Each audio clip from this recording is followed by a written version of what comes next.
बिस्मिल्लाहिर्रहमानिर्रहीम। आज का हमारा टॉपिक जो है वो एरोमेटिक हाइड्रोकार्बन्स के बारे में है। एरोमेटिक हाइड्रोकार्बन्स का हम जो है वो ब्रीफ सा इंट्रोडक्शन करेंगे और साथ जो है उसका नोमेनक्लेचर करेंगे। ओके, तो first of all what are the aromatic hydrocarbons? The term aromatic derived from the Greek word aroma meaning fragrant. Was originally used in organic chemistry for a special class of compounds, particularly those having a low hydrogen to carbon ratio in their molecular formula that have a characteristic order. जो aromatic का word है ये first of all जब ये हम शुरू से अगर इसकी हिस्ट्री देखें तो ग्रीक वर्ड अरोमा है। अरोमा का मतलब होता है फ्रेगरेंट, फ्रेगरेंस, खुशबू। तो हमारे पास जो स्टार्ट में जो एरोमेटिक कंपाउंड्स थे वो यही कहा जाता था कि ऐसे कंपाउंड्स जो अरोमा प्रोड्यूस करते हैं, जो जिनमें जो है वो फ्रेगरेंस होती है। ये हमने जो है वो शुरू में ऑर्गेनिक केमिस्ट्री के लिए यूज़ किया गया। और ये कौन से कंपाउंड्स थे? ये लो हाइड्रोजन टू कार्बन कंपाउंड्स थे। जैसे हमें पता है कि C6, अगर आप सिंपली साइक्लोहेक्सेन देखें तो उसमें जो है वो 12 कार्बन आती हैं, लेकिन अगर आप बेंजीन में देखें तो ये C6H6 होता है। इसमें सिर्फ 6 कार्बन आती हैं और एक एक कार्बन सॉरी 6 हाइड्रोजन आती हैं। एक एक कार्बन के साथ एक एक ही हाइड्रोजन है। और कार्बन के साथ एक से कम तो नहीं हो सकती हाइड्रोजन, तो ये जो है वो लो हाइड्रोजन टू कार्बन रेशो जो है, इससे कम रेशो जो है वो नहीं आप कह सकते। मसलन अगर हम पर कार्बन देखें तो उनको जो फिर ये एरोमेटिक कंपाउंड्स का नाम दिया गया। However, it was soon realized that many aromatic compounds are odorless, where many other organic compounds are fragrant, though they are not aromatic. फिर बाद में जो है ये रियलाइज़ किया गया कि बहुत सारे ऐसे कंपाउंड्स हैं जो एरोमेटिक इन नेचर हैं, लेकिन उनमें कोई जो है वो अरोमा नहीं है, वो ऑर्डरलेस कंपाउंड है। और बहुत से ऐसे कंपाउंड्स भी हैं जिनमें जो है वो फ्रेग्रेंट हैं लेकिन वो एरोमेटिक नहीं है। बहुत सारे कंपाउंड जैसे जो हमारे परफ्यूम्स जो हैं जो हम यूज़ करते हैं, सिंथेटिक या नेचुरल अगर हम देखें तो ये बहुत सारे जो हैं ये एल्डिहाइड और कीटोनिक कंपाउंड्स हैं, ये एरोमेटिक नहीं है।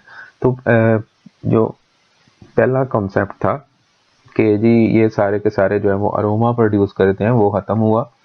वो इस वजह से हुआ क्योंकि टाइम के साथ साथ जो डेवलपमेंट हुई उसमें जो एरोमेटिक कंपाउंड्स थे वो हमें ऐसे मिल गए कि जिनमें जो है वो फ्रेगरेंस नहीं थी, और कुछ फ्रेगरेंट कंपाउंड्स भी मिल गए जिनमें जो कि बाय नेचर जो है वो एरोमेटिक नहीं थे।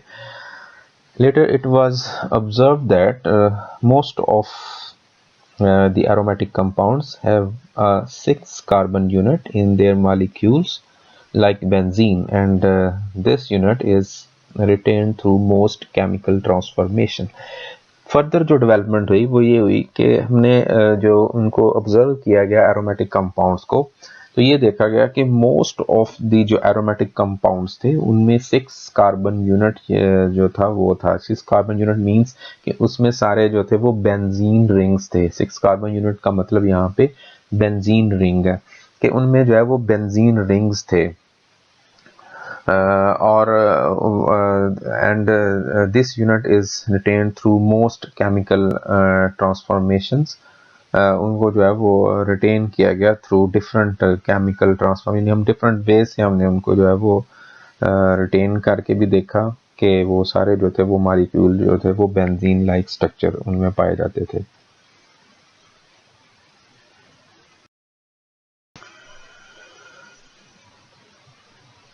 Okay. Furthermore, when aromatic compounds of higher molecular weight were subjected to various methods of degradation, they often produced benzene or a derivative of benzene. Benzene was therefore recognized as a parent member of this class of compounds. Further जो हमने development की वो ये किया कि जो हमारे पास जो एरोमेटिक कंपाउंड्स थे हमने उनको डिफरेंट मेथड के साथ डिग्रेड किया। डिग्रेड में ये होता है कि आपके जो बड़े मॉलिक्यूल होते हैं वो स्मॉल मॉलिक्यूल्स में जो है वो कन्वर्ट हो जाते हैं, यानी डिग्रेड हो जाते हैं। After the break down of big molecules they converts into small molecules. तो हमने जब उनको ये ब्रेक डाउन किया गया, यानी डेग्रेडेशन की गई एरोमेटिक कंपाउंड्स की, तो वो कंपाउंड्स जो थे वो वो जो जब कन्वर्ट हुए स्मॉलर यूनिट्स में, तो उनके जो यूनिट्स थे उनको जब हमने चेक किया, तो वो यूनिट्स जो थे वो मोस्टली कौन से थे, वो बेंजीन ही उन्होंने प्रोड्यूस की। यानी हम कहते हैं कि एंड प्रोडक्ट ये होता है कि अगर आपने ब्रेक डाउन किया है बड़े मालिक्यूल का, तो आप उसको ब्रेक करते हैं, वो स्मॉल मालिक्यूल्स में कन्वर्ट होता है, और इसका एंड ये होता है कि वो अपने यूनिट में चला जाए, जिससे मिल मिल के वो बड़ा मालिक्यूल बना हुआ है। तो उनका जो बेसिक यूनिट था वो बेंजीन ही था। और फिर ये रिकॉग्नाइज किया गया कि जितने भी हमारे पास एरोमेटिक कंपाउंड्स हैं, उनमें जो पेरेंट मेंबर है, वो पेरेंट जो यूनिट है वो बेंजीन ही है। सो बेंजीन को as a parent member of aromatic compound जो है वो कंसिडर किया गया। In the meantime, it was realized that benzene, the simplest aromatic compound, has characteristic structural feature due to which it shows special behavior.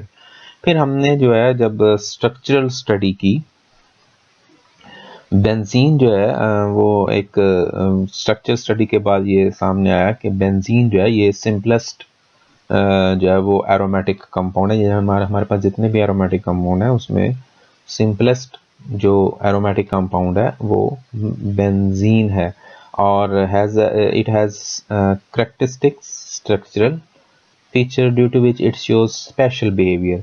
इसके structure में कुछ ऐसे characteristics हैं जो इसको स्पेशल जो है वो इसका बिहेवियर शो करते हैं। स्पेशल बिहेवियर की एक सिंपल एग्जांपल ये है कि हमारे पास जो बेंजीन है ये C6H6 है। इसमें सारे आप देखें कि डबल बॉन्ड होते हैं, यानी C6 जो एक रिंग होता है उसमें 3 डबल बॉन्ड होते हैं। और अगर ये 3 ही डबल बॉन्ड है तो हमारे पास जो सिंपल कोई कंपाउंड अगर है, स्ट्रेट चेन कंपाउंड है और उसमें 3 डबल बॉन्ड है, आप इन दोनों की केमिकल प्रॉपर्टीज चेक करें तो वो डिफरेंट आएंगी। यानी स्ट्रेट चेन कंपाउंड्स में जो डबल बॉन्ड आ रहे हैं वो और तरह के होते हैं, बेंजीन में जो है इनका बिहेवियर डबल बॉन्ड्स का और हो जाता है। इसलिए हम कहते हैं कि इनके जो स्ट्रक्चरल फीचर्स हैं वो स्पेशल है, इनका बिहेवियर जो है वो स्पेशल है बेंजीन का as compare to other alkenes. इसीलिए हमने जो बेंजीन है इसको अल्कीन्स में ना स्टडी किया है, ना हमने अल्कीन्स के साथ इसको क्लासिफाई किया हुआ।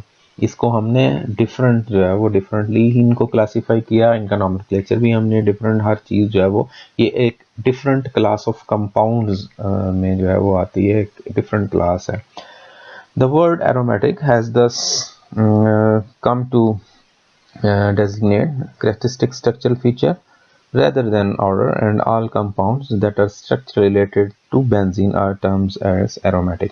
तो फिर एट द एंड ये हुआ कि एरोमेटिक जो था उसको हमने एरोमेटिक वर्ड जो था उसको हमने डेजिग्नेट कर दिया स्ट्रक्चरल फीचर्स के साथ, कि हमने ये कहा कि जिन कंपाउंड्स में बेंजीन वाले स्ट्रक्चरल फीचर्स होंगे वो कंपाउंड्स एरोमेटिक होंगे, ना कि वो जिनमें अरोमा है या जिनमें कोई अडर है या फ्रेग्रेंस है।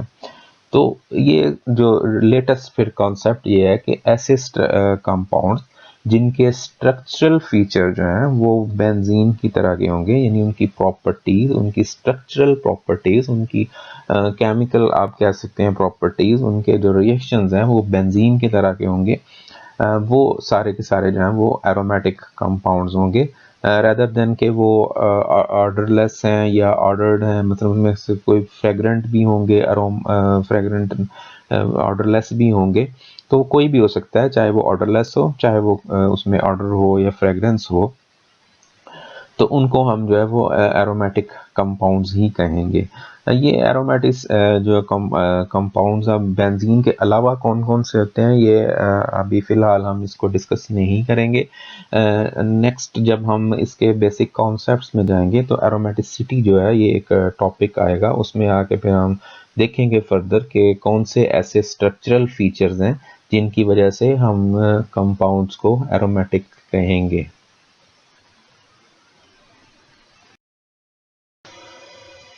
Okay, the aromatic hydrocarbons therefore include benzene and those compounds of carbon and hydrogen which resemble benzene in their chemical behavior. ये अभी जो हमने बात की कि फिर अगर हम इसकी डेफिनेशन करेंगे तो ये कंपाउंड होंगे, compounds of benzene and the compounds of carbon and hydrogen which resemble benzene. ये अगर हम और भी कोई कंपाउंड एरोमेटिक हम कहते हैं तो वो कार्बन हाइड्रोजन के ही होंगे जो कि जिनका केमिकल बिहेवियर जो है वो बेंजीन से मिलता जुलता होगा.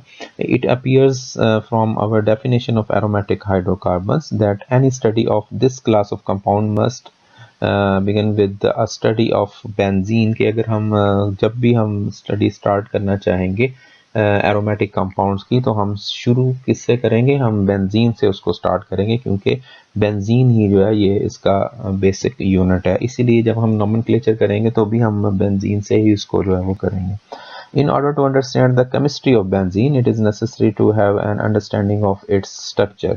तो इसके लिए ये हम फिलहाल इसके स्ट्रक्चर को डिस्कस नहीं करेंगे, लेकिन इन बेसिक कॉन्सेप्ट्स फर्दर आगे जो है वो टॉपिक्स में अगर आया तो हम इसके स्ट्रक्चर को जो है वो डिटेल के साथ डिस्कस भी करेंगे. हमने जैसे मैंने पहले आपको बताया कि एरोमेटिसिटी ऑफ ऑर्गेनिक कंपाउंड्स जो हैं उनको भी हमने स्टडी करना है कि कौन कौन से कंपाउंड हैं जो एरोमेटिक हैं बेंजीन के अलावा, और उनको हम कैसे जो है वो आइडेंटिफाई करते हैं, यानी स्ट्रक्चरल फीचर्स उनमें कौन से होने चाहिए जिसको देख के हम कह सकते हैं कि जी ये जो है वो एरोमेटिक है कंपाउंड या ये एरोमेटिक कंपाउंड नहीं है.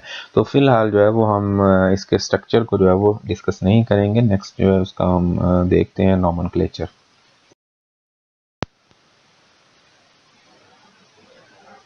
The nomenclature of the aromatic hydrocarbons and their derivatives is more complex than that of aliphatic compounds and requires more attention. Some of the names have to be memorized. The system used for naming of the benzene derivative generally depends on the number of substituent on the benzene ring.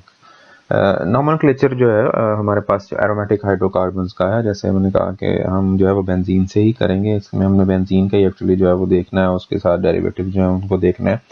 तो benzene का जो अगर हम देखें nomenclature तो ये difficult है as compare to aliphatic compounds. वहाँ पे जो था ये सिस्टमेटिकली चलता था कि हम जो है वो उसको जो है वो चेन सेलेक्ट करते हैं, उसके बाद फिर हमें पता है कि ये मीथेन, इथेन, प्रोपेन वगैरह जो भी उसका नंबर आता था उसके हिसाब से हम उसकी चेन को नेम दे के सब्स्टिट्यूएंट को नंबर लगा देते थे और फिर ये सारा सिस्टमेटिकली था. वहाँ हमें कोई ऐसा बहुत ज़्यादा नाम जो थे वो याद करने की ज़रूरत नहीं थी. लेकिन जो एरोमेटिक में आएगा, जो बेंजीन के नॉमेनक्लेचर में हम देखेंगे तो यहाँ हमें बहुत सारे नेम जो है वो याद करने पड़ेंगे इनके, ठीक है. और इसमें जो इसकी नेमिंग है वो किस पे डिपेंड करेगी, वो इसके ऊपर जो सब्स्टिट्यूएंट्स हैं यानी जो ग्रुप या एटम लगे हुए हैं बेंजीन के साथ उनके नंबर पे है कि अगर 1 है, 2 है, 3 है, या बेंजीन जो है वो इटसेल्फ एज ए सब्स्टिट्यूएंट कहीं पे है, तो ये उसके डिपेंड करेगा नॉमेनक्लेचर. ओके, जो फर्स्ट इसमें जो है ये मोनोसब्स्टिट्यूटेड के लिए है. Monosubstituted benzene derivatives are generally named by prefixing benzene by the name of substituent. The whole name is written as one word. इसमें जो है वो हम बहुत सारे मोनोसब्स्टिट्यूटेड हैं वो उनको हम with the name of benzene ही लिखते हैं.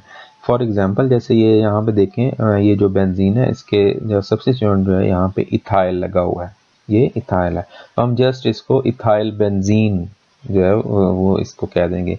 इसी तरह ये क्लोरीन लगा हुआ है तो ये क्लोरोबेंजीन, ये नाइट्रो लगा हुआ है नाइट्रोबेंजीन, यानी हम बेंजीन के साथ ही लिखेंगे इसको, उसके नेम को हम चेंज नहीं करेंगे. जस्ट जो सब्स्टिट्यूएंट है ये मोनो के लिए है. अगर एक आपके पास सब्स्टिट्यूएंट है तो फिर आप ये करेंगे कि नाइट्रो लगा हुआ है नाइट्रोबेंजीन, क्लोरो लगा हुआ है क्लोरोबेंजीन, इथाइल लगा हुआ है तो इथाइल बेंजीन.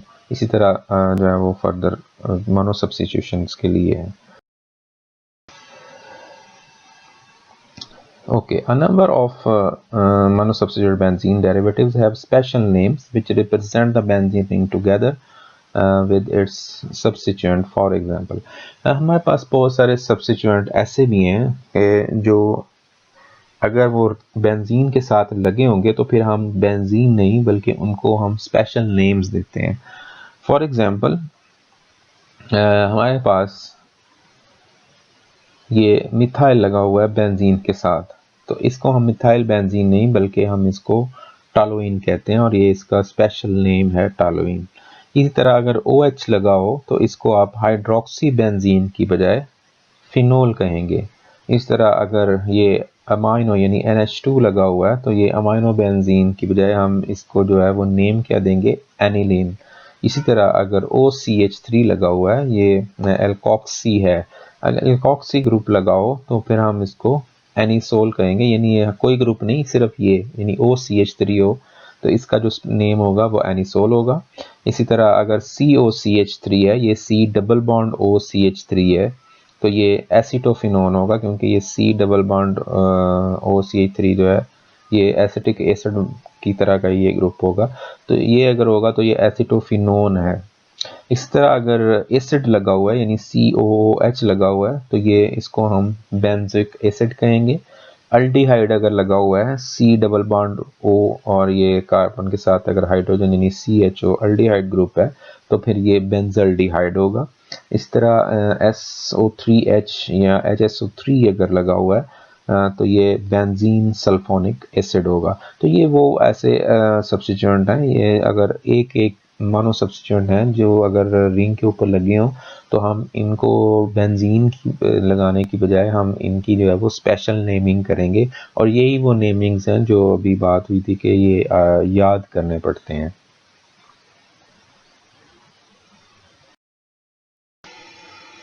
ओके जी, in disubstituted benzene derivatives, the relative position of substituent in the benzene ring are indicated either by numbers allocated to the carbon atoms of the ring to which the substituents are attached, or by using prefix ortho, meta and para for 1, 2, 1, 3, 1, 4 positions।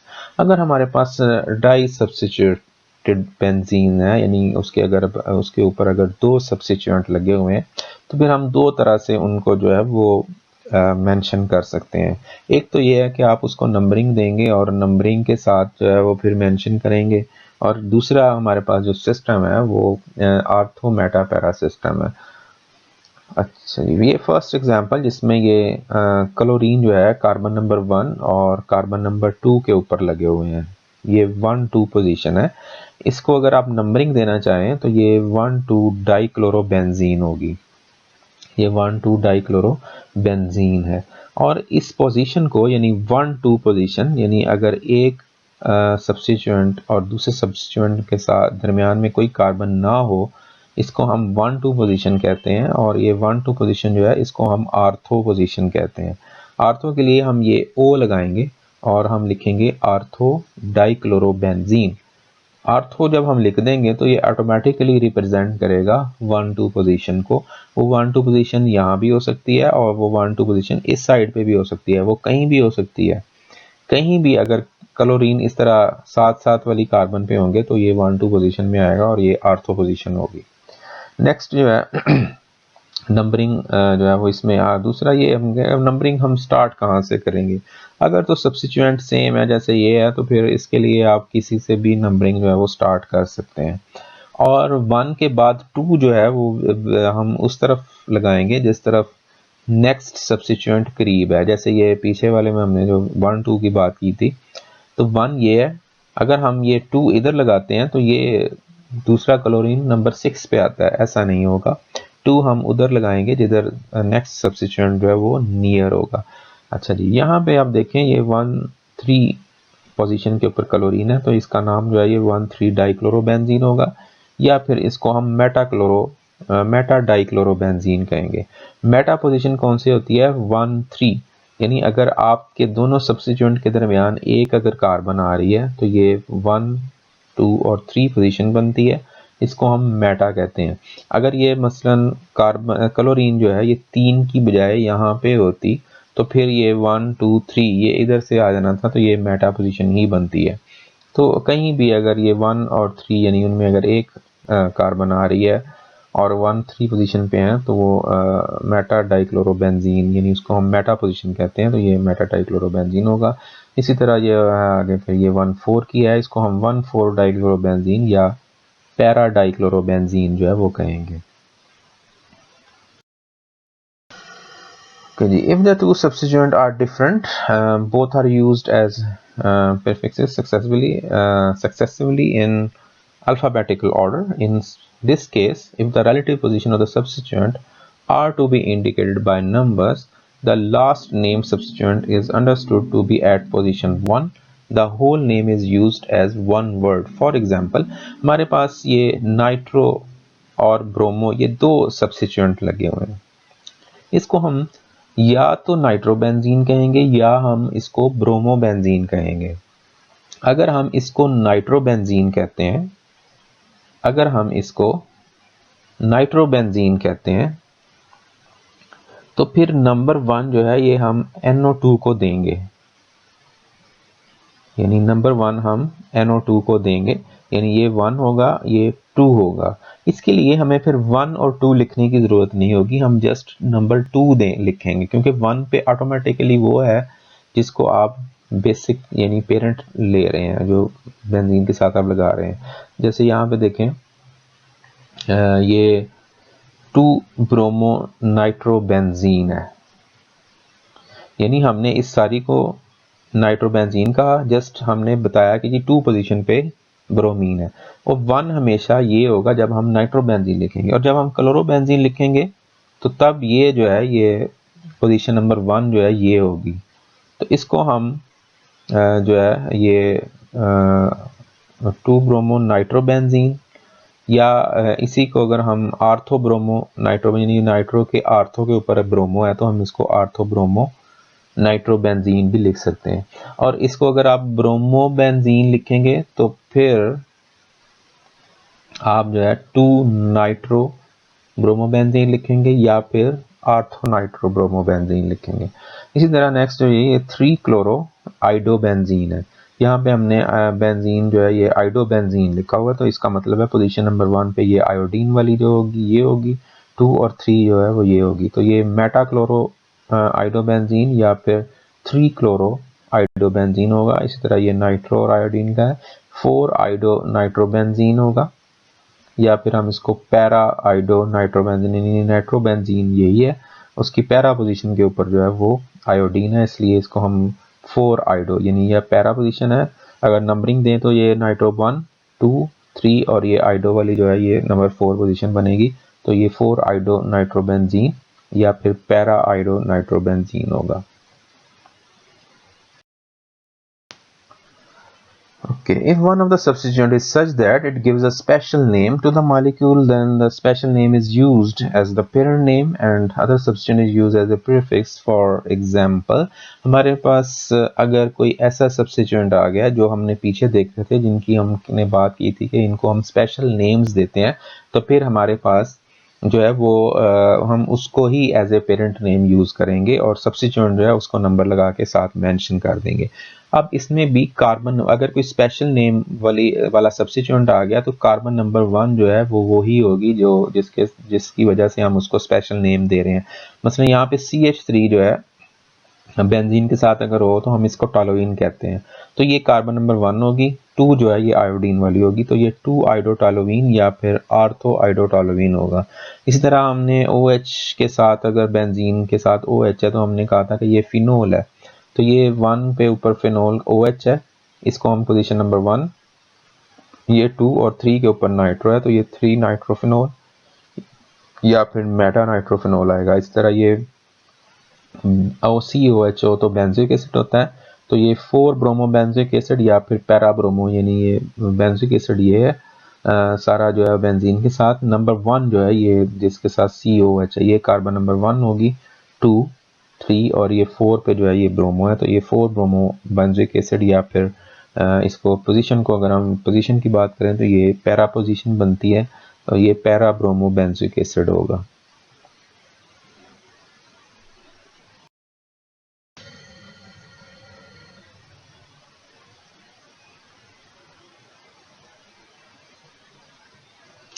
If if both substituents are such that they independently give a special name to the molecule, then the substituent that is normally treated as suffix gives the parent name to the molecule.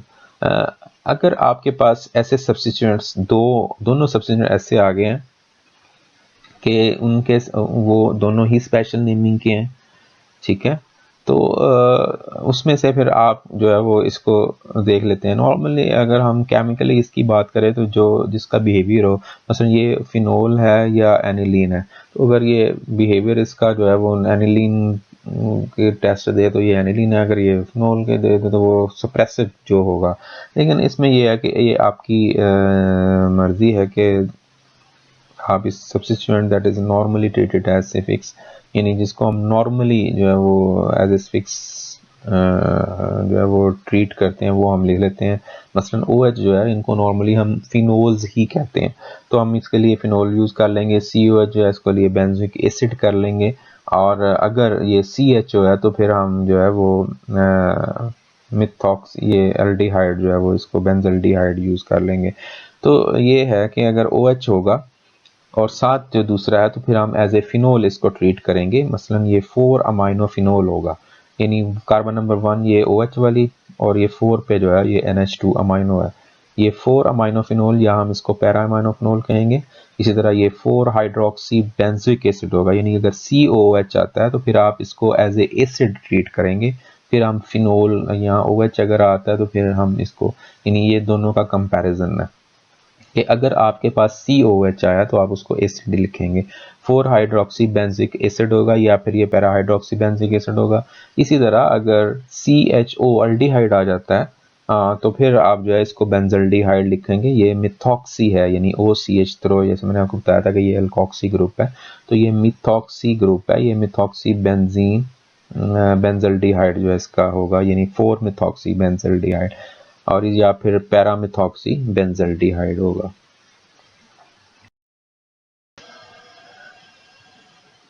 Some disubstituted benzene derivative also have special name which represent the benzene ring together with both the substituent। कुछ ऐसे भी substituents ऐसे भी हैं rings हैं जिनके ऊपर अगर दो substituent आ जाते हैं तो उन दोनों को के कम्बिनेशन को हम एक और जो है वो स्पेशल नेम देते हैं। मसलन अगर एक मिथाइल हो तो हमने कहा था कि जी टॉलोइन है, और अगर दो मिथाइल हो तो ये टॉलोइन की बजाय हम इसको आर्थोजाइलीन कहते हैं। आर्थोजाइलीन यानी अगर दो मिथाइल ग्रुप बेंजीन के ऊपर आ गए हैं तो ये जाइलीन होगा। अगर ये 1-2 पोजीशन के ऊपर हैं तो ये आर्थोजाइलीन है। अगर ये दोनों मिथाइल 1-3 पे हैं तो ये मेटाजाइलीन है, और अगर ये 1-4 पे हैं तो ये पैराजाइलीन है। इस तरह अगर दो हाइड्रोक्सी आ गए हैं वो आर्थो पोजीशन के ऊपर है तो ये कैटिकोल होगा। अगर वो दो OH जो हैं ये मेटा पोजीशन के ऊपर है या 1-3 पोजीशन के ऊपर है तो ये रिसोर्सिनोल होगा। और अगर ये हाइड्रोक्सी जो है ये 1-4 पोजीशन यानी इसको हम पैरा पोजीशन कहते हैं, इसके ऊपर अगर होंगे तो ये हाइड्रोकिनोन होगा। इस तरह ये नीचे भी हैं, अगर ये हमारे पास COOH जो है इसकी आर्थो पोजीशन के ऊपर NH2 आता है तो ये एंथ्रानिलिक एसिड होगा। इसी तरह अगर CHO और OH ये अगर हमारे पास दोनों जो हैं ये रिंग के ऊपर मौजूद हैं और उनका जो है 1-2 पोजीशन है उनकी या आर्थो है तो फिर इसको हम सैलिसल्डिहाइड जो है वो कहेंगे। इसी तरह अगर CH3 और NH2 ये जो आर्थो पोजीशन के ऊपर आएंगे तो ये आर्थो टॉलोडीन इसको हम कहेंगे।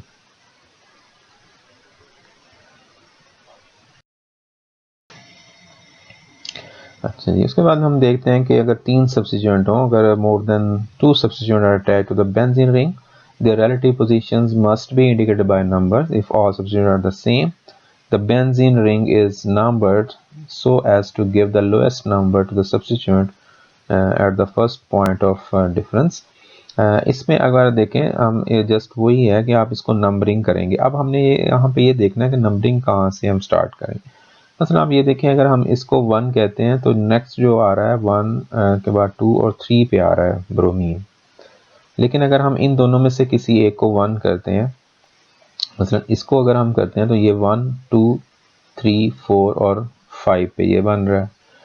यानी आप देखें, सबसे पहले आप इसको देखें, ये जो ब्रोमीन है, ये ब्रोमीन अगर हम इसको 1 कहते हैं तो दूसरा ब्रोमीन जो है वो 3 के ऊपर आ रहा है या फिर 4 के ऊपर आ रहा है। ठीक है, तो ये इसको हम छोड़ देंगे।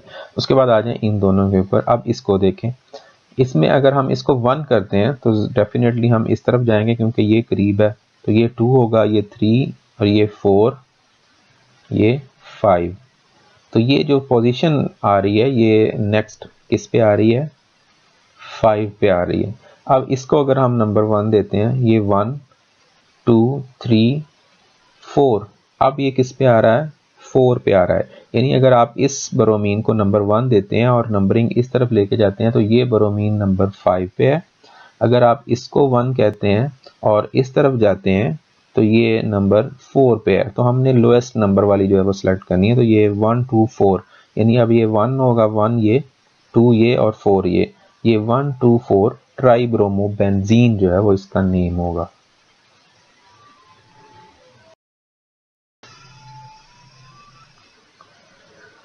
ओके जी, अगर हमारे पास जो है वो डिफरेंट सब्स्टिट्यूएंट्स आते हैं, वो तो पीछे जो था वो एग्जांपल थी सेम सब्स्टिट्यूएंट। अगर डिफरेंट आते हैं तो हम नंबरिंग भी देंगे और साथ जो है जैसे हमने डाई सब्स्टिट्यूट में बात की थी कि हम एंड के साथ जो है वो एंड पे जो नेम लिख रहे हैं, हम उसको नाइट्रोबेंजीन लिख रहे हैं या क्लोरोबेंजीन लिख रहे हैं, जो भी हम उसको नेम देंगे, अगर हमने उसको नाइट्रोबेंजीन कहा तो देन आपने नाइट्रो को नंबर 1 ही देना है, फिर आप नंबर 1 जो है वो चेंज नहीं करेंगे। जो भी आप बेंजीन के साथ जो भी नेम यूज़ कर रहे हैं उसको आप नंबर 1 पे रखेंगे। फॉर एग्जांपल ये हमारे पास जो है ये इसमें नाइट्रो है, क्लोरो है और ब्रोमो है।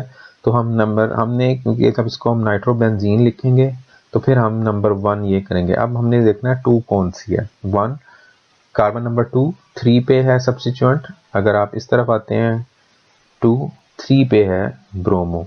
तो अगर आप ये इधर से जाते हैं, अच्छा ये 3 पे है, ये 4 पे है और ये फिर नेक्स्ट जो है वो 5 पे आएगा। और इस तरफ अगर आते हैं तो ये कार्बन नंबर 2 3 पे ही क्लोरो आएगा, 4 और 5 पे ब्रोमो आएगा। यानी आप कार्बन नंबर 1 तो ये नाइट्रो वाली होगी, लेकिन आप चाहे इस तरफ आ जाएं या इस तरफ आ जाएं तो वो एक ही बात होगी। तो हम ये जो नाम है ये इस जो है वो इस तरफ से लिखा हुआ, यानी 1 2 और 3 ब्रोमो 5 क्लोरो नाइट्रोबेंजीन। इसमें हम नाइट्रो का नंबर मेंशन नहीं करेंगे क्योंकि वो डेफिनेटली एक पे ही है। तो ये 3 ब्रोमो 5 क्लोरो नाइट्रोबेंजीन है। जब हमने सब्स्टिट्यूएंट लिखने हैं तो ये अल्फ़ाबेटिकली लिखेंगे, जैसे ये ब्रोमो है बी पहले आएगा, क्लोरो सी से है तो ये बाद में आएगा, 3 ब्रोमो 5 क्लोरो नाइट्रोबेंजीन।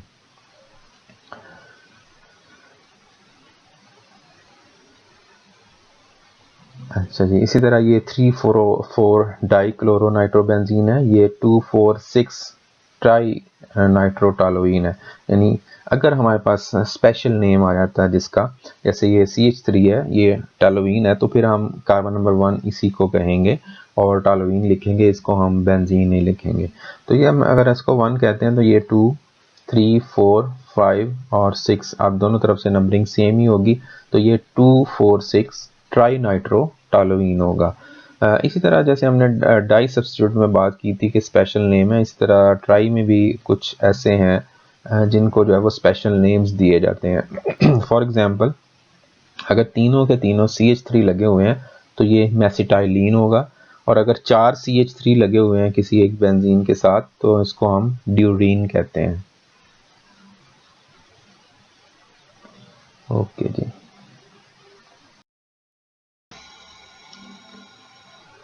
नेक्स्ट जो है when the benzene ring is present in a molecule as a substituent, तो लास्ट पे हम ये देखेंगे कि अगर बेंजीन जो है ये एज ए सब्स्टिट्यूएंट आ जाए तो इट इज़ कॉल्ड फिनाइल, तो हम इसको फिनाइल कहते हैं।